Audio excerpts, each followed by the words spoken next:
আসসালামু আলাইকুম। আজ নিউজ থাকছে প্রবাস থেকে। ভিসা আইনে পরিবর্তন, পরিবার নিয়ে যেতে পারবেন আমিরাত প্রবাসীরা। মধ্যপ্রাচ্যের দেশ সংযুক্ত আরব আমিরাতের ভিসা ব্যবস্থাপনায় পরিবর্তন আনা হয়েছে। পরিবর্তিত ভিসা আইনে দেশটিতে কর্মরত প্রবাসীরা এখন থেকে দেশে থাকা পরিবারকে আমিরাতে নিয়ে যেতে পারবেন। তবে একটি শর্ত জুড়ে দেওয়া হয়েছে এই আইনে। নতুন ভিসা নির্দেশনায় বলা হয়েছে, কোনো প্রবাসী যদি পরিবার নিয়ে আসতে চান, সেক্ষেত্রে আমিরাতে তাদের ব্যয়ভার বহনের সক্ষমতা থাকতে হবে।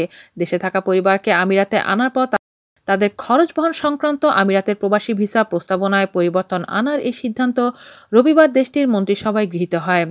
মন্ত্রিপরিষদের এক বিবৃতিতে বলা হয়েছে, সংশোধিত বিধান অনুযায়ী এখন থেকে কোনো প্রবাসী যদি তার পরিবারকে নিয়ে আসতে চান, তাহলে পরিবারের পৃষ্ঠপোষকতার জন্য প্রয়োজনীয় আয় মানদণ্ড হিসেবে বিবেচিত হবে। আগের আইনে পরিবারকে আমিরাতে নিয়ে যেতে চাইলে সেখানে প্রবাসীর পেশাকে মানদণ্ড হিসেবে বিবেচনা করা হতো। আন্তর্জাতিক উন্নয়ন এবং চর্চা অনুযায়ী এই আইনে সংশোধন আনা হয়েছে বলে বিবৃতিতে বলা হয়েছে। এই সিদ্ধান্তের উদ্দেশ্য হল বিদেশি কর্মীদের পারিবারিক স্থিতিশীলতা ও সামাজিক মিলন বৃদ্ধি, পাশাপাশি পেশাগত এবং ব্যক্তিগত জীবনের মধ্যে সুস্থ ভারসাম্য বজায় রাখার মাধ্যমে অত্যন্ত দক্ষ কর্মী আকৃষ্ট করা। মন্ত্রিসভায় এই সিদ্ধান্তে স্বাগত জানিয়ে আমিরাতের মানব সম্পদ ও এমিরেটাইজেশন বিষয়ক মন্ত্রী নাসের বিন থানি জুমা আল হামলি বলেন, এই সিদ্ধান্ত শ্রমিকদের পারিবারিক বন্ধন দৃঢ় এবং শ্রমবাজারকে গতিশীল করবে। এর মাধ্যমে শ্রমিকদের উৎপাদন সক্ষমতা বৃদ্ধি পাবে এবং উপযুক্ত কর্মপরিবেশ তৈরি হবে।